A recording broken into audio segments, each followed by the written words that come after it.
The reason I chose Illidan as opposed to the other Demon Hunter is because he gets to say this.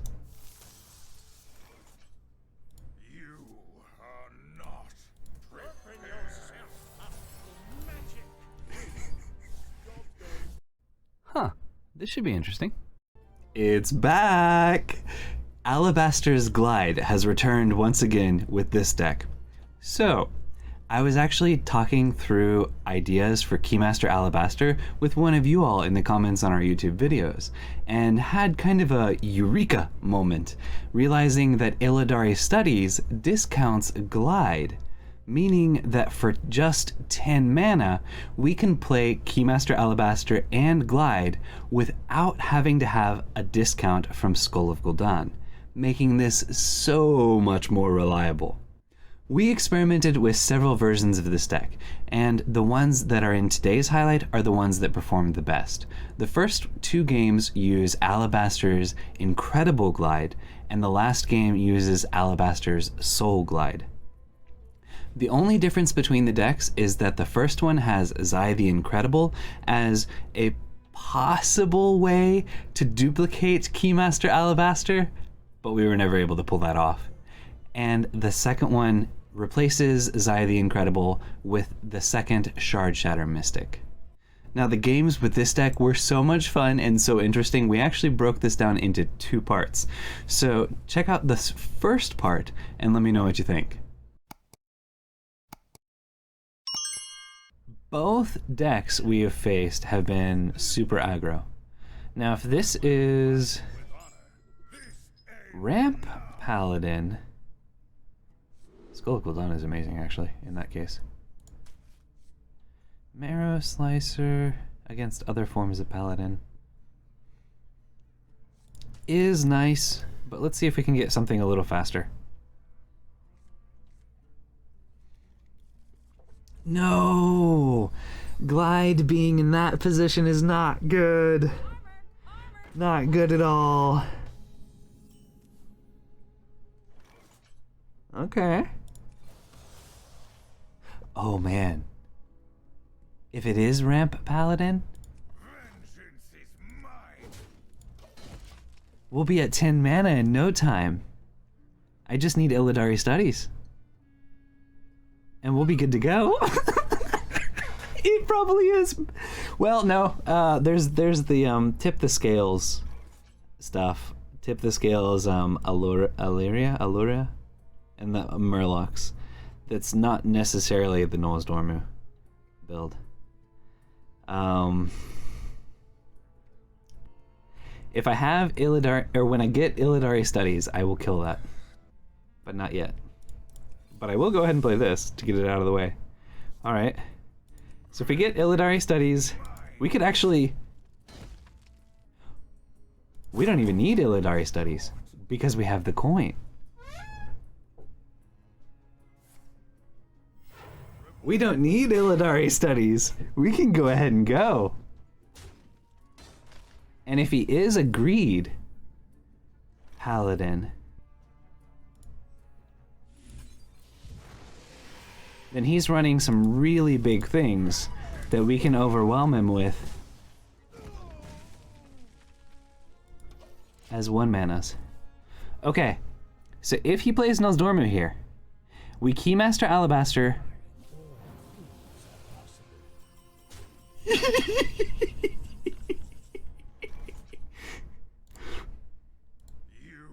are not prepared. Open yourself up to magic. Job done. Okay, not a great hit. An okay hit. A great hit. Sure. And then we're gonna get at least one more.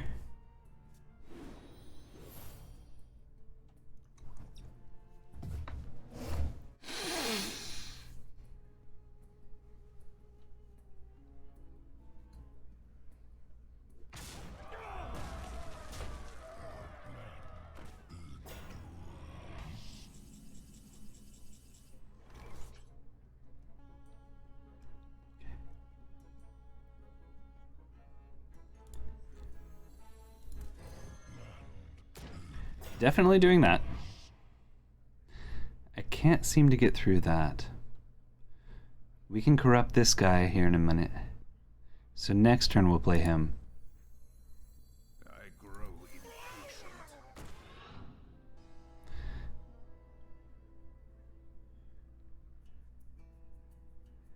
I can deal 6 to that.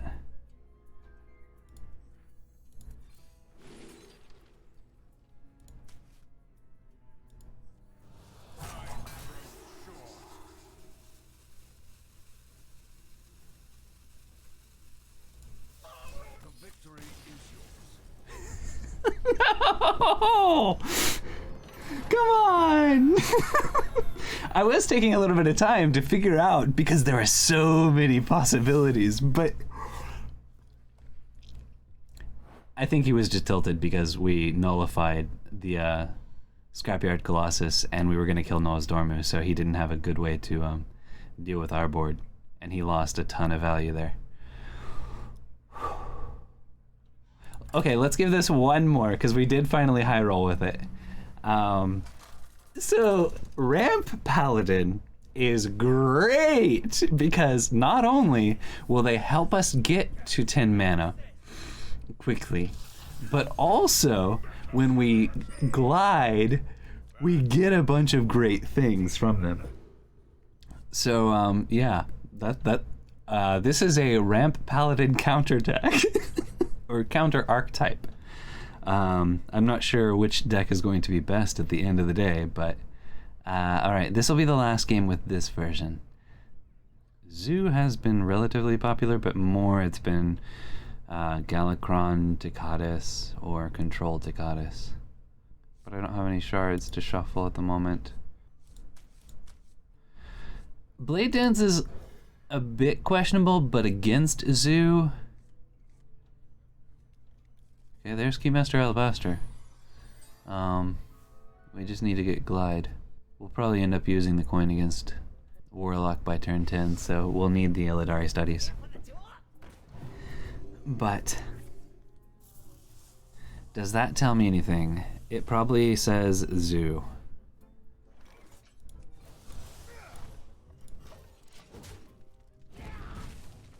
We can remove something like a Dark Glare or something like that next turn if he plays it. Otherwise we'll Chaos Strike because we do have board clears with Blade Dance here in a couple turns. Who knows how much he'll be able to cheat out, but if we can deal with a Dark Glare easily, then he shouldn't be able to cheat too much too quickly. Raise Dead would be annoying.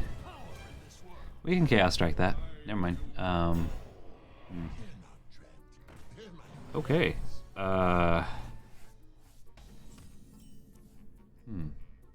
So he did cheat out a lot. So this is a 4 mana, 2 damage AoE that doesn't do nearly enough. That is a problem. I didn't want to use Soul Shear on that, but he can load out the board even harder, so yeah, shoot.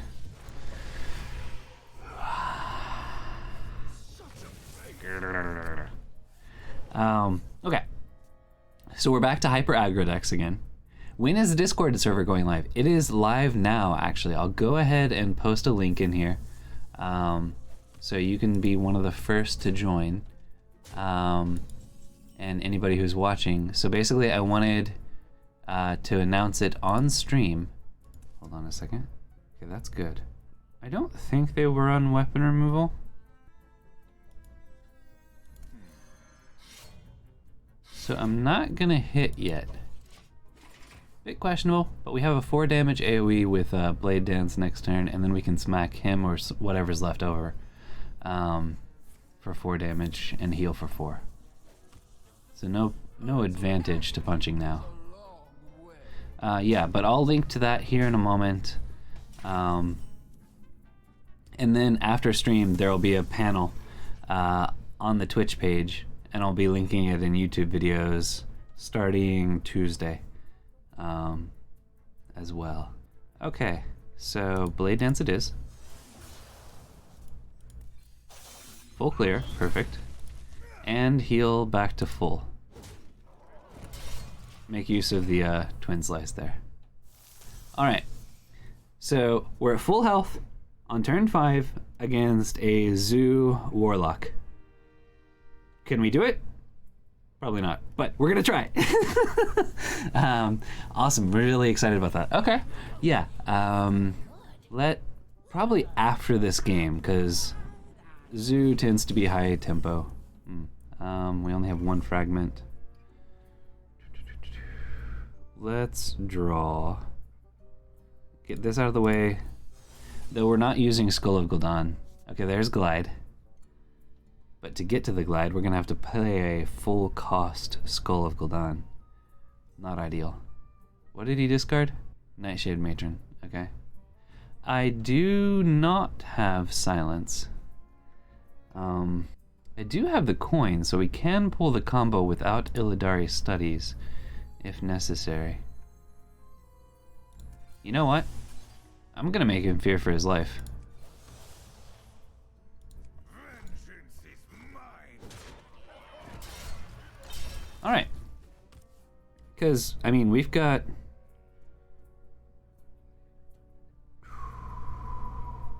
seven damage next turn. He's effectively at 3 health. If he doesn't put a taunt in the way. Ah. Okay, so some healing. That's annoying. Spirit Jailer. So it doesn't look like we're going to be able to pull the combo off against them. Getting to 10 mana and playing Illidari Studies and getting this to an outcast position. All of that's very optimistic. So I can punch him for 7 here. And shuffle a couple more shards in so we can follow up with a Sociologist next turn. I do that, he punches me for 14, 16. I go down to 6. If he's got Soulfires, I'm just dead if he has both of them. But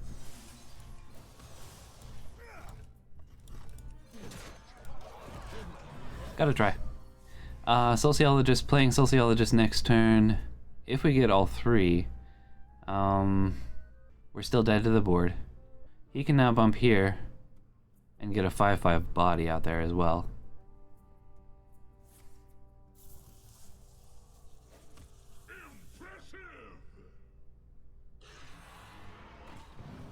Okay, I'm down to 4 health. Which means because he's doing this, he has Soulfire, I'm assuming? Because you wouldn't beat him quite this hard if you didn't have Soulfire. Oh no, okay. 7 health. So yeah, Sociologist is never the right answer. This is enough to kill him, right? With the coin, yeah, it is. Wow. That's like kind of disgusting.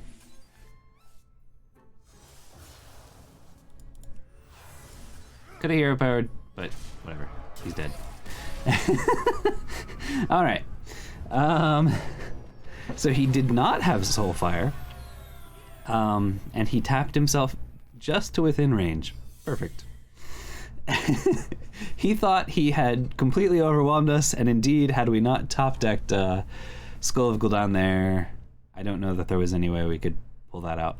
So that was perfect. Even though it's become possible with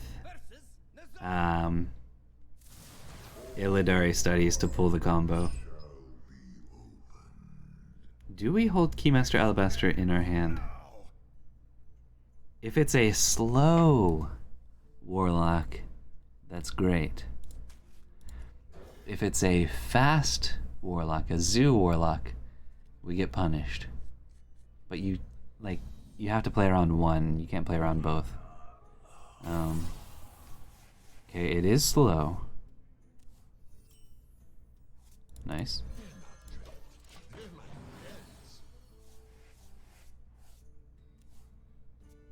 So we have Keymaster Alabaster, which he is. The one drawback to having him in our opening hand is that he does lock up our Skull of Gul'dan early on.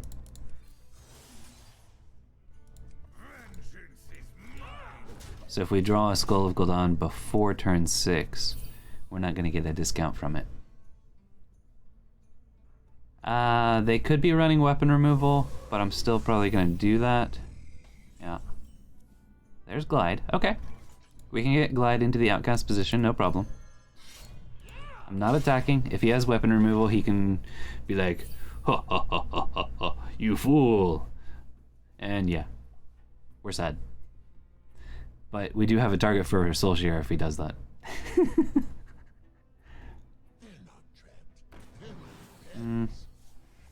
Well, we have a target for our Soul Shear now. Oh. Wait, what? Okay, we have all of the combo pieces.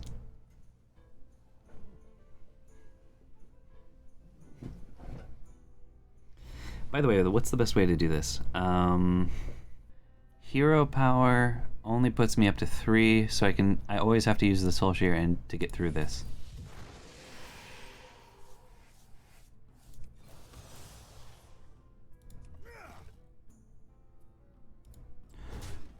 I'm not gonna play the Illidari Studies yet, in case I do top deck a Skull of Gul'dan and want those resources to buy us the time to get to turn 10. We just need to play it by turn 9.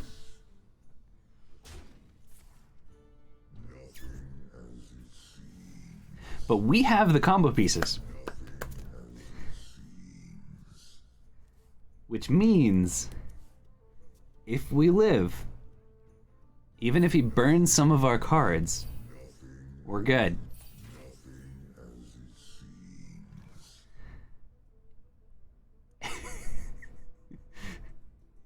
Alright, now this makes us 6 mana, 4 damage AoE. So I guess I can hero power, use the weapon charge.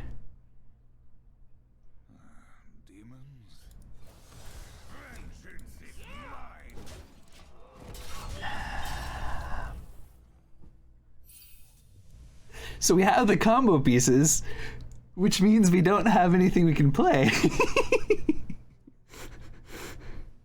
Alright. What could he play that we want to Relentless Pursuit, Blade Dance? Not that.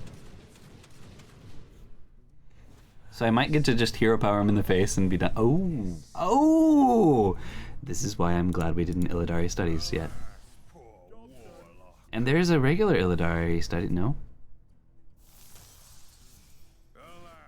Oh. For some reason I thought this flashed. Maybe it was the soul fragment that flashed. Okay. We have 3 fragments left in the deck, so no problem. Both are Soul Shard Lapidary. Ooh. Okay. I do need... So, Soul Shard Lapidary is an amazing way to clear the imps after I do this. But I do need to get this out of the way.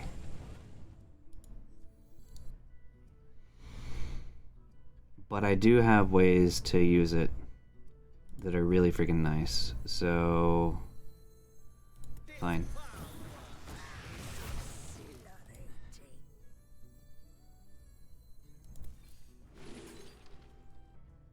Consume magic in a pinch can be great. I really don't want to use it because we're setting up for turn 10. We do need to have a minion out there. That's the only drawback to the play I just made. Is that if he doesn't play something that we want, or that we can Blade Dance into, it stalls us. But in the next 2 turns, surely he's going to play something out. Yeah, okay. Marrow Slicer, Lapidary, Blade Dance. We don't have enough mana for that. But we do have Marrow Slicer, Blade Dance, trade. I'm actually going to do the trade instead of taking the damage to my face. just to be certain. Oh, I missed a damage. Okay. T-minus 2 turns till combo initiation. Next turn, 6 mana for 9 damage with Soul Shard Lapidary. Actually, 10 damage with the hero power. We've already got this equipped, even if he did play an ooze or something. We'd be fine, but... Oh, Blade Dance number 2. Interesting. Sure.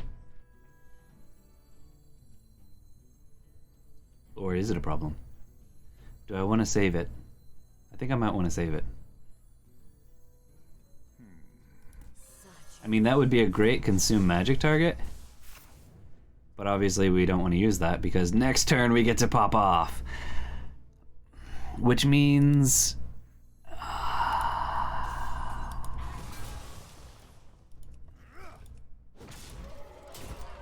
Okay. Don't you dare concede. Don't you dare concede. Yes, I just punched you in the face for a bunch. But you have no idea what's coming.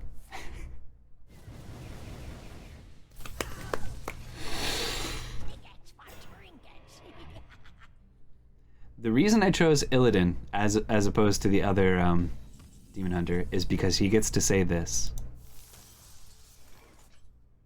You are not prepared yourself up for magic. So we helped him complete his quest.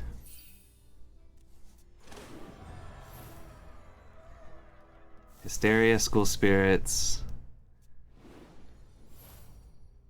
Demonic Studies, Soul Fragment, and Twisting Nether. Okay. And then he's gonna tap. He's gonna get a 0 cost something. Oh, never mind. Wait. Oh, because of the Soul Fragment. So I'm not gonna see what he taps into. Double Twisting Nether though. So we have control tools for days.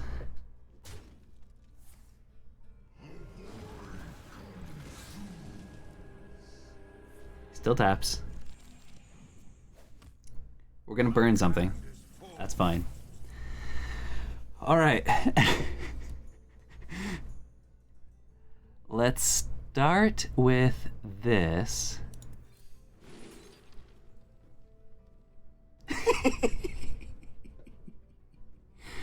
But then we lose all the discounts. So no, we don't want to do that. All of it's card draw though. Okay, fine. I guess. But we can skull here soon when we want to. Let's punch him for 6. Yeah. By the way, I got a couple more Soul Fragment shuffles. So that's 6 mana. Let's see what this is. Circus Amalgam. Pit Commander doesn't draw anything from our deck, but it is nice and big. Eh. It sets up lethal for next turn. And we might as well toss this out there. I don't think there's a punish. Alright. So next turn we can do 10 damage with a hero power.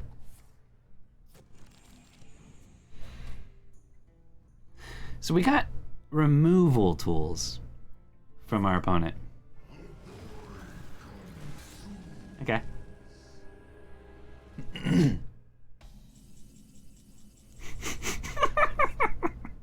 The glides for days.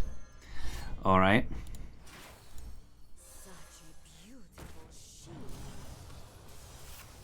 Vengeance is mine.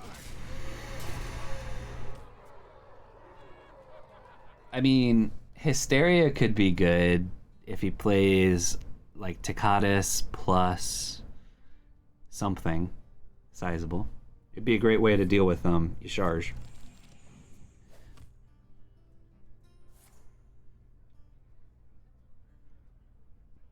I can currently punch him for 4 after twisting Nether on anything.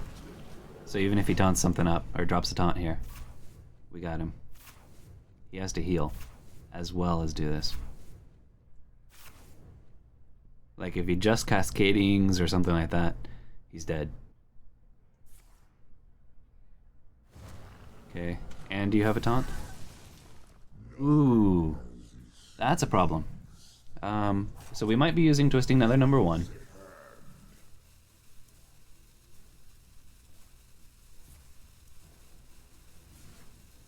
If we get Sociologist,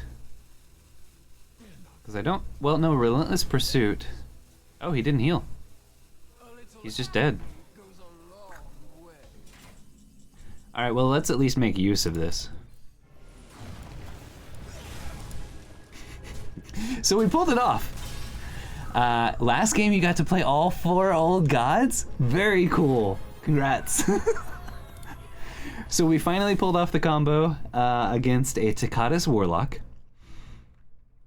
That was good.